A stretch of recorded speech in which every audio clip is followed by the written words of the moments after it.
positive and energetic and warm welcome to the one and only Kapil Sharma.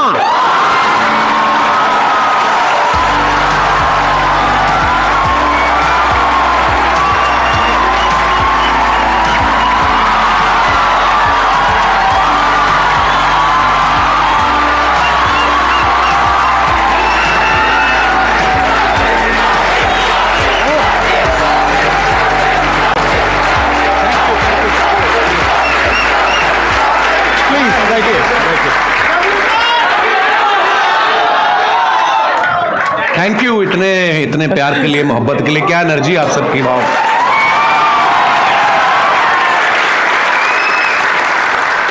मैं तो सोचा था आप मेरे शो पे आएंगे कभी। एक ही बात है, कोई फर्क नहीं बात है। हाँ। अच्छा, इससे पहले कि ऑडियंस आपसे इंटरेक्ट करे, ऑडियंस आपसे क्वेश्चंस पूछे, मेरे माइंड में एक सीरियस क्वेश्चन है जी। आज से 10 साल पहले आपने अपने करियर की शुरुआत करी थी। मैंने देखा 2013 में कॉमेडी नाइट्स विद कपिल के नाम से आपका शो आया था। आज पूरे 10 साल हो गए जी सर। तो तब क्या आपने सोचा था कि एक दिन आपको संदीप महेश्वरी शो में आने का मौका मिलेगा?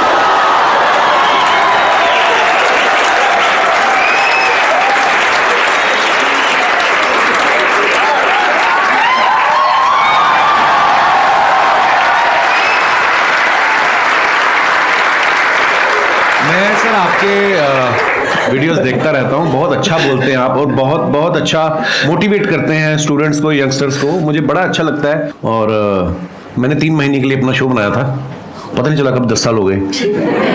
लोगों का प्यार है और आप सबकी, लोग बहुत प्यार करते हैं सर आपको।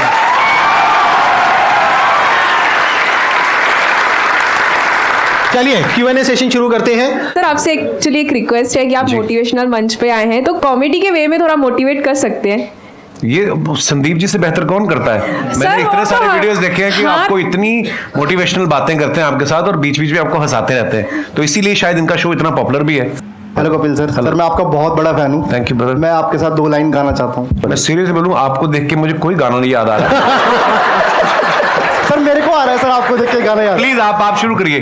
गुलाबी आंखें जो तेरी देखी, शराबी ये दिल हो गया, संभालो मुझको ओ मेरे यारो, संभलना मुश्किल हो गया। गुलाबी आंखें जो तेरी देखी, शराबी ये दिल हो गया। वाह, बड़े एनर्जी यार, क्या बात है, बहुत बढ़िया।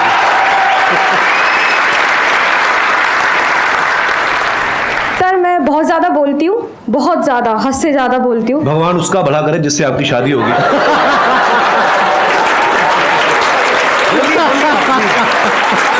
Happy women's day. Thank you sir, thank you so much. मेरे को ये पूछना है सर, गुड लिसनर कैसे बन सकती हूँ मैं? चुप रह के।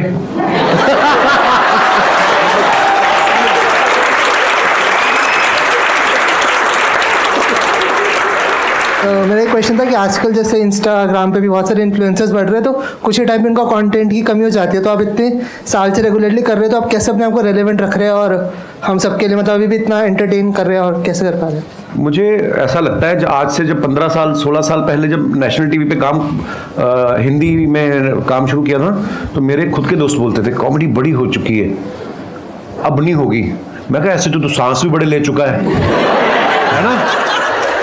तो मुझे ऐसा लगता है कि जब तक दुनिया है, जब तक हालात हैं, हर रोज कुछ ना कुछ आपकी जिंदगी में घटता है। आप न्यूज़ चैनल लगा के देख लो, हर जगह आपको कोई ना कोई नई चीजें मिलती हैं। तो जब तक ये सब होता रहेगा, ह्यूमर भी आता रहेगा। हाँ, मेहनत लगती है, पर हाँ, जैसे ये जो आपकी एनर्जी देखी, जो आप लोगों का प्यार देखा, तो ये हमें मोटिवेट करता है और मेहनत करने के लिए।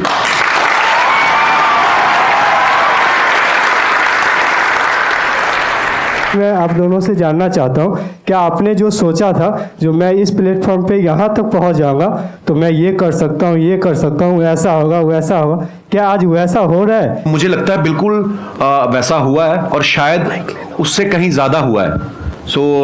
मैं बड़ा फॉर्चुनेट हूँ, मैं बड़ा ब्लेस्ड हूँ और मुझे ऐसा लगता है कि जितना सोच के आए थे उससे कहीं ज़्यादा मिला है। पर हाँ, वो मेहनत करते रहना चाहिए आपको, क्योंकि उसका कोई ऑल्टरनेट नहीं है। सो आज भी मैं अपने शो के लिए उतनी ही मेहनत करता हूँ, आज भी मैं अपनी टीम के साथ बैठता हूँ। सो मुझे तो ऐसा लग रहा है कि जो मैंने सोचा था शायद उससे ज़्यादा ही हो रहा है। देखो बेसिकली क्या होता है कि जब हम किसी भी काम को शुरू करते हैं ना, तब हमने ऐसा नहीं सोचा होता कि इतने टाइम बाद ऐसा होने वाला है। अब अगर इन्हीं का एग्जांपल देखा जाए, जब आपने शुरू किया था तब आई एम 100% श्योर आपने ऐसा सोचा भी नहीं होगा कि एक दिन मेरा शो होगा, ये होगा, वो होगा, ऐसा कुछ कभी नहीं सोचा था आपने। मुझे था कि इसमें देख तो एपिसोड में भी आ गया ना मैं, तो अपने लाइव शोज लगने शुरू हो जाएंगे और बस मजा करेंगे। फिर उसके उस सीरीज के विनर हो गए, फिर उसके बाद दूसरे शोज ऑफर होने लग गए, और उसके बाद फिर लगा कि यार एक ऐसा शो बनाते हैं जिसमें सारे एलिमेंट्स हों ये, और वाकई इंसान कभी नहीं सोचता। और फिर उसके बाद में इनका शो हो गया और इतना शो भी अच्छा खासा चलने लगा, करने लगा। उसके बाद में मूवीज में आ गए। अब अभी इनकी एक और एक मूवी आने वाली है, प्रोड्यूसर बन गए, फ्लॉप हुए, खतरनाक बड़ी सारी चीजें होती हैं। और अभी भी आपकी एक मूवी आने वाली है नेक्स्ट। अभी भी देखो, अभी जो मूवी आ रही है सीरियस मूवी है, मतलब सीरियस इन द सेंस कि मैं ऑलरेडी जो टीवी पे कर रहा हूँ उससे बिल्कुल अलग है, तो लोग उसमें भी बड़ा हैरान पाओ चला जा रहा है। हालांकि जो मेरे जानने वाले हैं, जो मेरे दोस्त हैं, जो करीबी हैं, उनको कोई वो नहीं हुआ शौक, क्योंकि उनको पता था कि I am very good actor. तो बिल्कुल संदीप जी ने सही कहा, बहुत सारी चीजें होती जो हम लोग हमारे बियॉन्ड में हमने एक्चुअली नहीं सोची होती। इसको आप इस तरीके से देखो कि जैसे जैसे हम लाइफ में आगे बढ़ते हैं ना, तो हमारी जो विजन है वो बड़ी होती है। बिल्कुल। जब अभी अगर आप अपनी बात करो तो आपकी विजन इतनी सी है, तो आपको लग रहा है कि मैं बस इतना ही कर सकता हूं। जब वहां पहुंच जाओगे तो विजन और बढ़ जाएगी। फिर एक ऐसा पॉइंट आ जाता है जब विजन आपकी 360 डिग्री हो जाती है, तब आपके अंदर से आने लग जाता है कि यार मैं कुछ भी कर सकता हूं।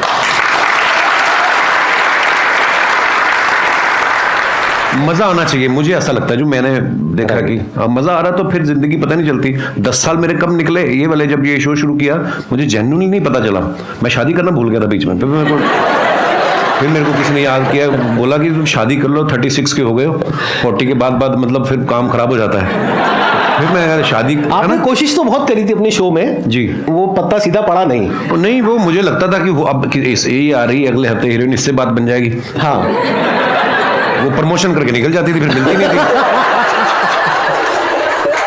ये बात आपको थोड़ा लेट समझ आई कि वो अपने प्रमोशन के लिए आ रही है। आप अपनी प्रमोशन करते थे, बात बनी नहीं। चलो कोई नहीं, लेकिन आई थिंक आपका भी जो रिलेशनशिप है, अगर एक बार हम थोड़ा सा ऑफ ट्रैक जाए जी, तो बहुत पुराना रिलेशन है आपका गिन्नी के साथ। हाँ, ऑफ कोर्स। मैं कॉलेज में पढ़ता था, जब मैं पोस्ट ग्रेजुएशन के लिए एडमिशन लिया अमृतसर से जलंधर, तो हमारे यूथ फेस्टिवल जैसे होते हैं, है ना, यूनिवर्सिटी के इंटर कॉलेज कंपटीशन। तो मैं अपने कॉलेज में पढ़ रहा था, और गर्ल्स कॉलेज का अलग से कंपटीशन होता, बॉयज का अलग से होता था। उसके बाद जो विनर होते थे दो, फिर वो बॉयज और गर्ल्स का कंबाइंड फाइनल में होता था। उस तरफ से गिन्नी फर्स्ट आ गई, बॉयज वाले में मैं आ गया। फिर फाइनल में जब आमने सामने हुए, वही एक दिन था जिसमें मैं जीता, उसके बाद गिन्नी जीतती आ रही है। और कंपटीशन क्या था सर? थिएटर कैटेगरी, मतलब बहुत सारी कैटेगरी होती है, फाइन आर्ट्स होता है, म्यूजिक होता है, आप किसमें थे? आप कौन सी कैटेगरी? मैं थिएटर में था, और थिएटर में होता है one act play, skit, histrionics, mime, fancy dress. अच्छा, तो शुरू से ही आपको शौक रहा है थिएटर का, म्यूजिक का, इन सब चीजों का? जी। और वो जो आपकी वाइफ है वो किस कैटेगरी में थी? वो थिएटर में ही थी, और वो फोक डांस में भी थी। हाँ, गिद्दा बड़ा अच्छा डालती थी, अब तो मुझे नहीं चाहती है, पर जैसे आप कॉलेज डेज में थे तो आपकी हर एक ग्रुप में ऐसा होता है एक बंदा कि वो जो होता है सबकी लेने वाला होता है। तो सर, आपने जो ये कॉमेडी का जो करियर है, वो आपका मतलब ये बेइज्जती करने का शौक था, या फिर आपने मतलब पूछ रहे हैं आप किस तरफ थे? जैसे एक ग्रुप में एक बंदा ऐसा होता है, तो आप वो बंदे थे या फिर आपके साथ ऐसा कुछ हुआ था? मतलब यही आप पूछना चाहते हैं? जी सर, यस सर। हाँ, मतलब बेइज्जती करने वाली ये लाइन कहाँ से आ गई भाई? सर, हमने कई बार नोटिस करा सर, जैसे अर्चना मैम हो गई और दिनेश, वो एक रिलेशनशिप होता है ब्रदर। जी वो सर। उसको बेइज्जती नहीं कह सकते यार आप। मेरी इतनी औकात नहीं है कि अर्चना जी इतनी सीनियर एक्टर हैं, और अगर ऐसा होता तो वो उस शो पे बैठती नहीं सर, ऐसे अब अक्षय पाजी आते हैं मेरे शो पे, हम लोग बड़ा हेल्दी एक कॉन्वर्सेशन होता है, वो मेरे पे पंच मारते रहते हैं, मैं उसमें, तो वो एक स्किल डेवलप हो जाती है ना कि हम आपस में ऐसे करते हैं। नहीं, बेइज्जती वो नहीं होती, वो होती है मैं जो आपकी अभी करूंगा।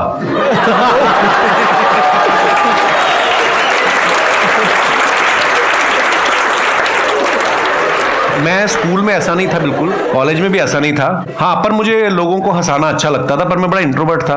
मुझे लगता कि शायद मैंने ना बहुत साल लोगों को ऑब्जर्व करता रहा, देखता रहा, अलग अलग कैरेक्टर्स।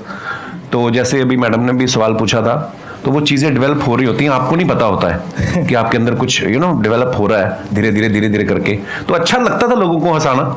सो आई थिंक उसी की सर वजह अपने आप पर भी हंसना भी स्किल है सर, कई लोग हैं जो अपने आप पे हंस ही नहीं पाते। सबसे पहले अपने ऊपर हंसो। एक मैं आपको मंत्र बताऊं छोटा सा, अगर आपको लगे ना कि यार मेरे बारे में लोग क्या कहेंगे, सबसे पहले अपने बारे में खुद ही कह दो। जब आपके शो में कोई भी आता है या जैसे एक्टिंग हो गया या सिंगर, तो आपको किस में मजा आता है? आपने एक्ट्रेस तो बोला ही नहीं। मेन एक्टर है, सिंगर है। सिंगर के साथ ज्यादा मजा आता है या? हाँ, मुझे एक्चुअली क्योंकि पर्सनली मुझे म्यूजिक का बहुत शौक है, नहीं एक्टर के साथ भी बहुत मजा आता है, मस्ती मजाक करते हैं, पर कोई जब सिंगर आता है तो उससे ये होता है कि आप भी एंटरटेन होते हो, है ना, नहीं तो अदरवाइज हम उनको कर रहे होते हैं, ऑडियंस को कर रहे होते हैं। तो म्यूजिशियंस कोई भी आते हैं सिंगर या, तो मुझे बड़ा अच्छा लगता है।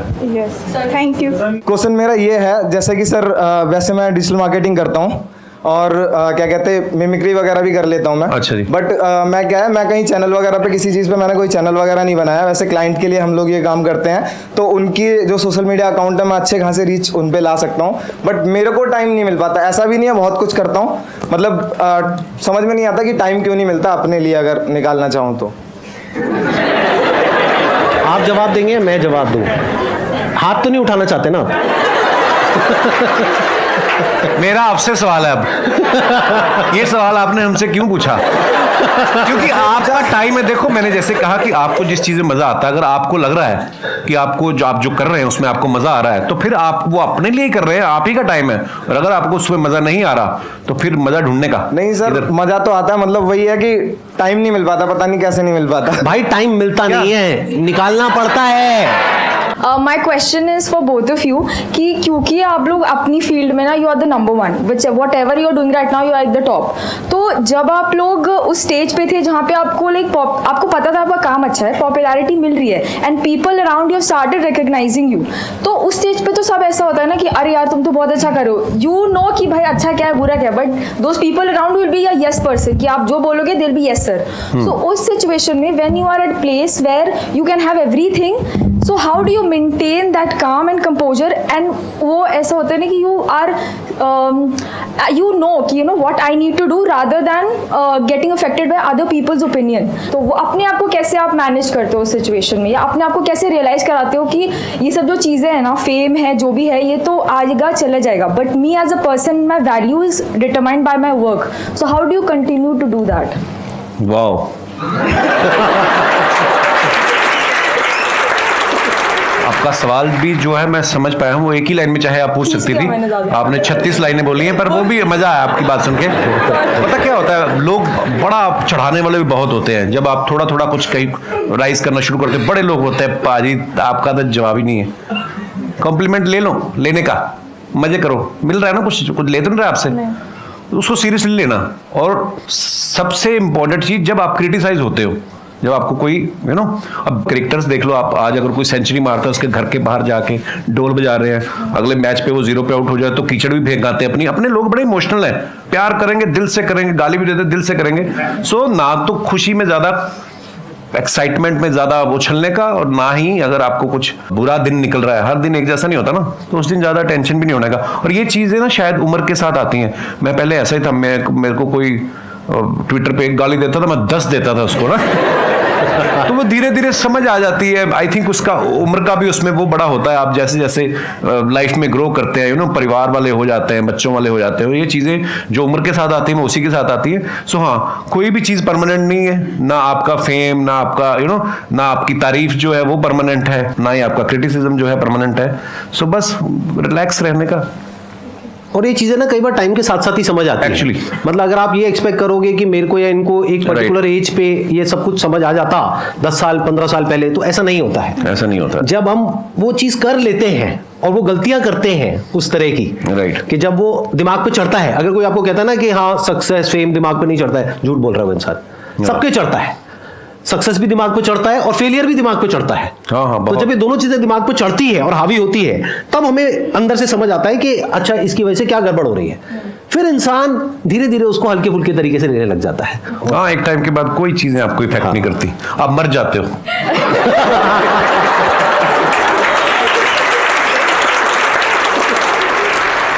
मेरा एक ही क्वेश्चन है, हम खुद का बिजनेस कर रहे हैं, कुछ भी कर रहे हैं, हम कैसे टीम बिल्ड करें, उनके अंदर कैसे लॉयल्टी लेके आए, हम कैसे पता करें उनके दिल के अंदर हमारे लिए मतलब बहुत ज़्यादा लॉयल्टी है, मतलब समर्पण है हमारी कंपनी के लिए, हमारे लिए, हमारे टीम मेंबर के लिए। इट्स अ गुड क्वेश्चन, और ये हम सिर्फ टीम पे नहीं लगा सकते इस फंडे को, हम दोस्ती पे भी लगा सकते हैं, बिल्कुल, फ्रेंडशिप पे भी लगा सकते हैं, रिलेशनशिप बोल सकते हैं, any kind of a relationship, that could be a professional relationship और अ पर्सनल रिलेशनशिप। तो कोई भी रिलेशनशिप हो किसी भी तरीके की, उसको स्ट्रांग कैसे किया जाता है? देखो, आप सामने वाले के मन में क्या चल रहा है ये तो आप कभी भी नहीं जान पाओगे। अगर आपको ऐसी कोई शक्ति मिल जाए तो तुम बिजनेस छोड़ के तुम तो लड़कियों के पीछे लग जाओगे कि मुझे तो पता है इसके दिमाग में क्या चल रहा है। सो देखो, ये शक्तियां तो मुझे नहीं पता कहाँ से आती हैं, हाँ, लेकिन आपको कहीं ना कहीं अंदर से पता चल जाता है कि कौन मेरे लिए अच्छा सोच रहा है। अच्छा, ऐसा भी नहीं है कि जो आज आपके लिए अच्छा है वो आज से 5 साल बाद हो सकता है उसके मायने बदल जाएं, उसकी आपसे एक्सपेक्टेशन अलग हो जाए। जो मेरे भी बहुत ऐसे मेरे दोस्त हैं, आज भी मेरे वही दोस्त हैं स्कूल कॉलेज के, पर कई दोस्त ऐसा भी होता है कि वो आपसे कुछ और उम्मीद करने लग जाते हैं। यू नो, समय बहुत बड़ी चीज़ है, समय के हिसाब से आपके विचार भी बदलते हैं, सब कुछ होता है। पर हाँ, अगर आपको ये जानना है कि ये मेरे लिए कितना लॉयल है तो ये सोचना छोड़ दो, आप अपना 100% उसको दे दो। जब वो देखेगा कि आप उसको कितनी मोहब्बत से इसको ट्रीट कर रहे हो तो वो सेम शायद बदले में आपको ऐसा मिलेगा। तो इसको हम पढ़ते भी आए हैं कि आपके ही कर्म आपके आगे आते हैं। मुझे ऐसा लगता है आप जब अपना 100% देते हो किसी को विदाउट एनी एक्सपेक्टेशन, आपके अंडर जो काम करते हैं जो भी, उनको अगर आप बहुत मोहब्बत देंगे तो शायद वो भी आपके लिए लॉयल ही होंगे। मेरा अपना टेक ये है कि अच्छे टाइम में कभी भी एक रिलेशनशिप की पहचान नहीं होती है। एक्चुअली अच्छे टाइम में तो सब अच्छे हैं, दोस्त भी अच्छे हैं, रिश्तेदार भी अच्छे हैं, टीम वाले भी अच्छे हैं, सब कुछ अच्छे हैं। जब बुरा टाइम आता है तब क्या आप उसके साथ में खड़े हो या नहीं खड़े हो, और पूरे दिल से, उससे रिलेशन पक्का हो जाता है।